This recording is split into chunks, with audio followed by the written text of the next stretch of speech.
할렐루야, 반갑습니다. 오늘도 새벽 기도에 나오신 성도님들을 우리 주님의 이름으로 환영합니다. 우리 다 같이 샘물의 기도 드림으로 기도회를 시작하겠습니다. 마음 모아 샘물의 기도를 하나님께 드립니다. 예수께서 무리를 보시고 산에 올라가 앉으시니 제자들이 나온지라 입을 열어 가르쳐 이르시되 아멘. 사랑하는 예수님, 오늘도 우리에게 말씀하여 주옵소서. 주께서 주시는 말씀이 우리 삶의 중심이 되게 하시고 그 말씀 따라가는 순종의 삶 살게 하여 주옵소서. 교회와 예배를 위해 기도합니다.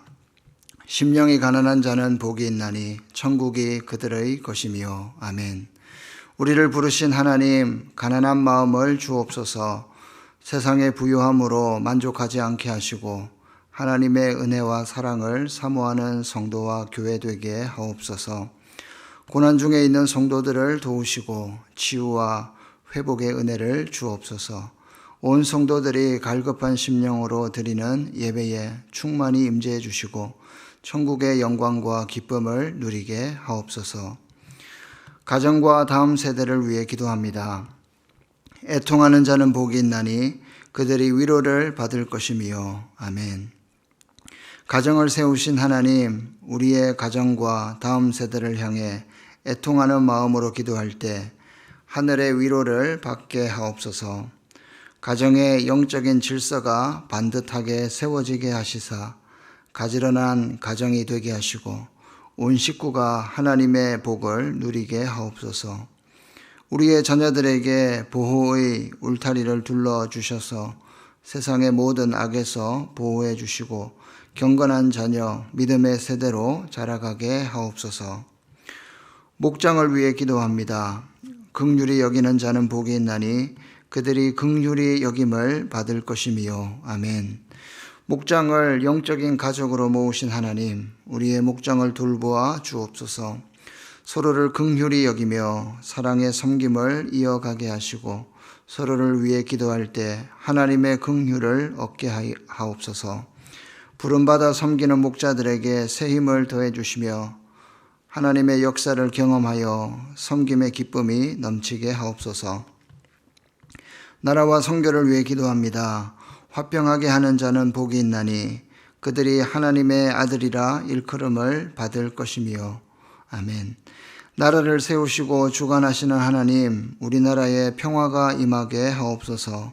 이념에 따라 분리되지 않고 서로 화평하게 하는 나라가 되게 하시고 하나님의 기쁘신 뜻이 국가 지도자들을 통해 이루어지게 하옵소서. 열방을 하나님과 화평케 하려는 선교사들의 수고를 기억하시고 그 복음의 사역을 통해 주님의 빛이 온 세상에 비치게 하옵소서. 오늘도 모든 샘물 성도들의 형편을 돌보아 주시고 동행해 주옵소서. 예수님 이름으로 기도하옵나이다. 아멘. 오늘 여러분들과 함께 나눌 말씀은 사도행전 24장 24절에서 25장 12절까지 말씀 나누도록 하겠습니다. 제가 봉독하겠습니다.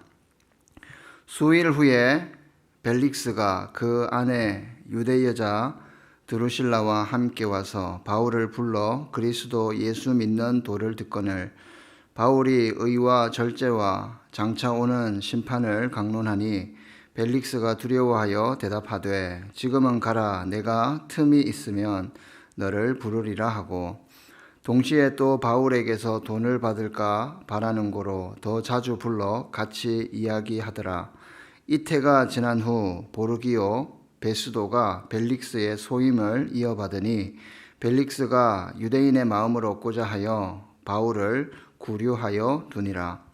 베스도가 부임한 지 3일 후에 가이사랴에서 예루살렘으로 올라가니 대제사장들과 유대인 중 높은 사람들이 바울을 고소할세 베스도의 호의로 바울을 예루살렘으로 옮기기를 청하니 이는 길에 매복하였다가 그를 죽이고자 함이더라. 베스도가 대답하여 바울이 가이사랴에 구류된 것과 자기도 멀지 않아 떠나갈 것을 말하고 또 이르되 너희 중 유력한 자들은 나와 함께 내려가서 그 사람에게 만일 옳지 아니한 일이 있거든 고발하라 하니라. 베스도가 그들 가운데서 8일 혹은 10일을 지낸 후 가이사랴로 내려가서 이튿날 재판 자리에 앉고 바울을 데려오라 명하니, 그가 나오매 예루살렘에서 내려온 유대인들이 둘러서서 여러 가지 중대한 사건으로 고발하되 능히 증거를 대지 못한지라. 바울이 변명하여 이르되 유대인의 율법이나 성전이나 가이사에게나 내가 도무지 죄를 범하지 아니하였노라 하니, 베스도가 유대인의 마음을 얻고자 하여 바울더러 묻되 내가 예루살렘에 올라가서 이 사건에 대하여 내 앞에서 신문을 받으려느냐. 바울이 이르되 내가 가이사의 재판 자리 앞에 섰으니 마땅히 거기서 신문을 받을 것이라. 당신도 잘 아시는 바와 같이 내가 유대인들에게 불의를 행한 일이 없나이다. 만일 내가 불의를 행하여 무슨 죽을 죄를 지었으면 죽기를 사양하지 아니할 것이나, 만일 이 사람들이 나를 고발하는 것이 다 사실이 아니면 아무도 나를 그들에게 내줄 수 없나이다. 내가 가이사께 상소하노라 한데, 베스도가 배석자들과 상의하고 이르되 내가 가이사에게 상소하였으니 가이사에게 갈 것이라 하니라. 아멘. 오늘은 어두운 밤에도 하나님을 경험하라, 어두운 밤에도 하나님을 경험하라 제목으로 하나님 말씀 전하겠습니다. 인생을 살면서 우리는 크고 작은 어려움을 만나는데 보통 이런 상황에서 부정적으로 반응하기가 쉽습니다. 하지만 성경 말씀을 믿는 우리 성도들은 세상의 관점과 달리 인생에서 직면하는 영혼의 어두운 밤을 항상 부정적으로 바라보지는 않습니다. 마치 병든 사람이 건강과 행복을 약속하는 수술을 환영해야 하는 것 같이 복음을 전하다가 직면하게 되는 어려움은 단순히 우리가 회피할 고통이 아니라 오히려 환영해야 할 신앙적 체험일 수도 있다는 것입니다. 그래서 우리가 복음 사역을 위해 헌신하는 과정 중에 만나게 되는 고통이나 크고 작은 어려움의 목적은 우리를 벌하거나 괴롭게 하는 데 있는 것이 아니라 오히려 우리를 자유케 하는 목적일 수 있다는 것입니다. 이것이 바로 오늘 본문을 묵상하면서 깨닫게 되는 교훈입니다. 혹시 우리 중에 나름 복음을 위해 열심히 살고 있음에도 일이 잘 풀리지 않고 고통의 날이 계속된다고 느껴지는 분이 계십니까? 그런 분이 계시다면 오늘 본문을 통해 주시는 말씀으로 새 힘을 얻기를 바랍니다. 오늘 본문은 우리가 어두운 밤과 같은 그런 어려움 중에도 하나님을 경험하며 살도록 도전하고 있는데요. 본문에 담긴 두 가지 메시지를 여러분들과 나누도록 하겠습니다. 먼저 첫 번째는 쉼과 위로를 주시는 하나님을 경험하라는 말씀입니다. 쉼과 위로를 주시는 하나님을 경험하라. 성도 여러분, 영혼의 어두운 밤과 같은 어려움 앞에서도 하나님은 우리에게 쉼과 위로를 주시는 분이십니다. 오늘 본문 사도행전 25장에서는 베스도에게 재판받는 사도 바울의 모습을 볼 수가 있습니다. 24장과 25장 사이에는 2년의 세월이 있는데요. 24장과 27절을 보겠습니다. 이태가 지난 후 보르기오 베스도가 벨릭스의 소임을 이어받으니 벨릭스가 유대인의 마음을 얻고자 하여 바울을 구류하여 두니라. 여기서 이태는 2년을 말합니다. 바울은 2년 동안 감옥에 있었는데 재판의 결론이 나지 않았던 것입니다. 유죄도 아니고 무죄도 아닌 미결 상태로 2년 동안 감옥에 있었던 것입니다. 구류했다는 말이 바로 바울을 감옥에 가두어 둔 채 내버려 두었다는 겁니다. 그동안 벨릭스 총독에서 베스도 총독으로 바뀌었지만 바울의 상황은 그대로였습니다. 그러나 바울에게 이 시간들은 결코 무의미한 시간이 아니었던 거죠. 이 시간들은 바울에게 쉼과 위로의 시간이었다는 겁니다. 만약 2년 전에 바울이 무죄 선언을 받고 감옥에서 나왔다면 여러분, 바울이 어떻게 되었을까요? 아마 죽임을 당했을 수도 있습니다. 왜입니까? 바울을 죽이기 전에는 먹지도 마시지도 않겠다는 그것을 결심한 자객 무려 40명이 버티고 있었기 때문입니다. 25장 3절을 보면 2년이 지난 시점에도 여전히 바울을 죽이려는 유대인 지도자들이 존재했다는 것을 성경은 기록하고 있습니다. 이처럼 하나님은 기가 막힌 섭리 가운데 바울을 보호하고 계십니다. 인간적인 눈으로 볼 때는 감옥 생활이 고단함과 비참함으로 느껴질 수 있겠지만 재판은 미결 상태였고 그리고 로마 시민권자였기에 비교적 평온한 생활이었을 것입니다.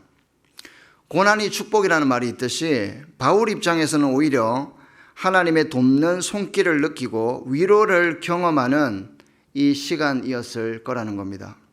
생각해 보십시오. 사도 바울은 예수님을 만난 이후에 쉬지도 못하고 일사천리로 투쟁하듯이 여기까지 오지 않았습니까? 물론 1차, 2차 전도 여행 중에 잠깐 쉬기는 했지만 그것은 충분한 휴식이 아니었습니다. 돌에 맞고 강의 위험과 도적의 위험으로 죽을 고비를 넘겼습니다. 수많은 재판을 받고 어려움을 겪으면서 한 번도 쉬지 못하고 여기까지 달려왔습니다. 하나님은 이런 바울에게 어쩌면 안식년을 주시지 않았을까 이런 묵상도 하게 됩니다. 복음의 길을 걷고 계시는 성도 여러분, 우리의 삶 속에서 복음 때문에 고생하고 복음 때문에 관계의 어려움을 겪고 복음 때문에 우리 마음에 스크래치가 생길 수가 있습니다. 심지어 참소와 고발과 법적 위협을 당할 수도 있습니다. 그러나 바로 그때 우리 하나님을 경험하고 하나님께서 주시는 자유를 더 깊이 경험할 수 있다는 것을 믿으시기를 바랍니다. 특별히 우리는 쉼과 위로를 주시는 하나님을 더 깊이 경험하게 될 것을 기대하면 좋겠습니다. 어려움 중에도 하나님을 신뢰하는 자들에게 달콤한 안식과 위로를 덤으로 허락하실 것입니다. 이러한 쉼과 위로가 여러분의 삶 가운데도 있기를 우리 주님의 이름으로 축복합니다. 두 번째 주시는 메시지는 인도하시는 하나님을 경험하라는 것입니다. 인도하시는 하나님을 경험하라. 성도 여러분, 영혼의 어두운 밤과 같은 그런 어려움 앞에서도 하나님은 저와 여러분들을 인도하시는 분이십니다. 4절 5절에서 베스도는 정치적인 입장에서 유대인들의 환심을 사기 위해 유대인들의 의견을 들여주려고 하는데 문제는 바울을 고발할 실제적인 증거와 내용이 없다는 겁니다. 6절과 7절을 보시면 베스도가 그들 가운데서 8일 혹은 10일을 지낸 후 가이사랴로 내려가서 이튿날 재판자리에 앉고 바울을 데려오라 명하니 그가 나오매 예루살렘에서 내려온 유대인들이 둘러서서 여러 가지 중대한 사건으로 고발하되 능히 증거를 대지 못한지라. 유대인의 율법적인 관점에서도 바울을 재판정에 세울 수가 없었고 성전이나 혹은 로마의 법에 의해서도 가이사에게 잘못한 일이 없었기 때문에 바울을 고발할 수 없었던 것입니다. 바울 역시 8절에서 뭐라고 합니까? 유대인의 율법이나 성전이나 가이사에게 내가 도무지 죄를 범하지 아니하였다라고 고백하고 있습니다. 이제 바울을 재판하는 베스도는 딜레마에 빠지게 되었습니다. 그래서 베스도는 결국 바울에게 제안을 합니다. 9절 말씀인데요. 내가 예루살렘에 올라가서 이 사건에 대하여 내 앞에서 신문을 받으려느냐. 여러분, 하지만 바울은 예루살렘이 아닌 로마의 법정에 서게 해달라고 정식으로 요청하고 있습니다. 결국 어떻게 됩니까? 베스도는 배석 심판위원들과 함께 의논한 후에 재판의 결과를 내립니다. 12절 말씀입니다. 내가 가이사에게 상소하였으니 가이사에게 갈 것이라 하니라. 이제 더 이상 누구도 사도 바울을 재판할 사법권은 없습니다. 유대인도 불가능하고요, 베스도도 불가능합니다. 이제는 오직 가이사의 법정에서 바울을 재판할 수밖에 없습니다. 우리가 보기에는 일이 꼬이는 것 같지만 여기서 우리는 하나님의 인도하시는 섭리를 볼 수 있어야 합니다. 왜 베스도가 정치적인 부담을 안고서 이런 결정을 내렸는지 성경을 아무리 찾아도 나오지 않습니다.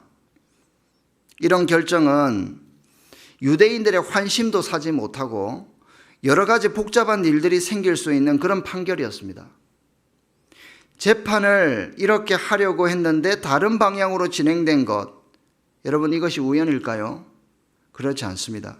여기에 바로 하나님의 개입, 즉 하나님의 인도하심이 있었던 것입니다. 왜냐하면 바울은 로마를 봐야 했기 때문입니다. 사도행전 23장 11절을 기억하시죠? 그날 밤에 주께서 바울 곁에 서서 이르시되 담대하라, 내가 예루살렘에서 나의 일을 증언한 것 같이 로마에서도 증언하여야 하리라 하시니라.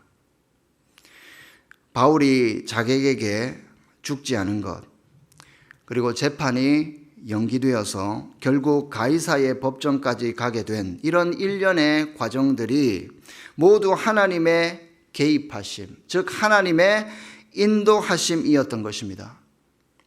시편 48편 14절은 이렇게 말씀합니다. 이 하나님은 영원히 우리 하나님이시니 그가 우리를 죽을 때까지 인도하시리로다. 아멘. 성도 여러분, 하나님은 저와 여러분들의 삶도 인도하십니다. 특별히 저와 여러분들이 복음의 길을 걷다가 직면하게 되는 어려움 중에도 사람의 계획과 전략을 뛰어넘는 기가 막힌 방법으로 하나님은 저와 여러분들을 지금도 인도하신다는 것을 믿으시길 바랍니다. 내가 나의 인생을 이끌어가는 것 같지만 사실은 그렇지 않습니다. 우리의 생업도, 우리의 학업도, 우리의 진로도, 결혼도 모두 하나님께서 인도하시는 것입니다. 개입하시는 것입니다. 이 말씀을 믿고 오늘 당면한 고민들, 오늘 우리가 당면한 난제들을 주님께 내려놓을 때 하나님을 경험하시는 우리 성도님 되시기를 우리 주님의 이름으로 축원드립니다. 여러분, 오늘 우리에게 주시는 메시지가 무엇입니까? 어두운 밤에도 하나님을 경험하라. 칠흑 같은 어둠, 그런 어둠과 같은 크고 작은 어려움들을 우리가 복음의 현장에서 만날 때에 그때에도 하나님을 경험하라는 것입니다. 우리가 신앙의 길, 믿음의 길, 복음의 길을 걷다 보면 바울처럼 이런 크고 작은 어려움들을 만날 수가 있습니다. 그러나 그 어려움 가운데 우리는 하나님을 만나게 되고 하나님을 경험하게 됩니다. 어쩌면 더 깊이 경험할 수 있다는 겁니다.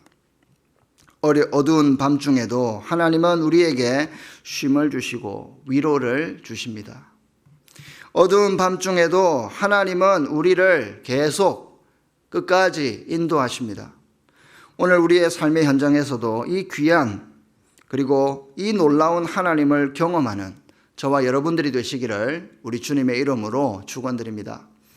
오늘 주시는 말씀을 기억하면서 이렇게 기도하겠습니다. 사랑하는 주님, 우리가 복음의 길 걷다가 어려움 당할 때 혼자 내버려 두지 마시고 이 어려움보다 더 크고 놀라우신 하나님을 더 깊이 경험하게 하소서.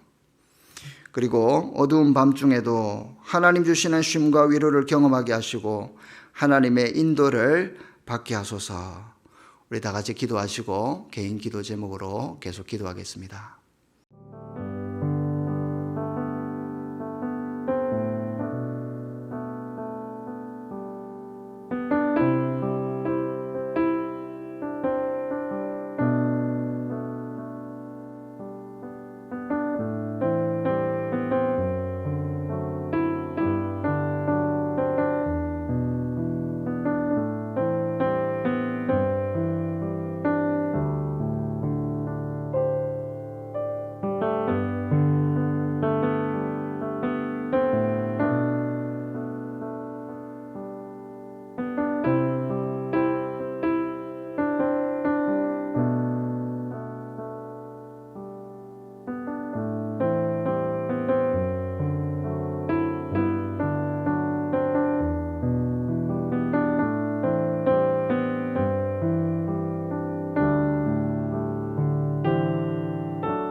음.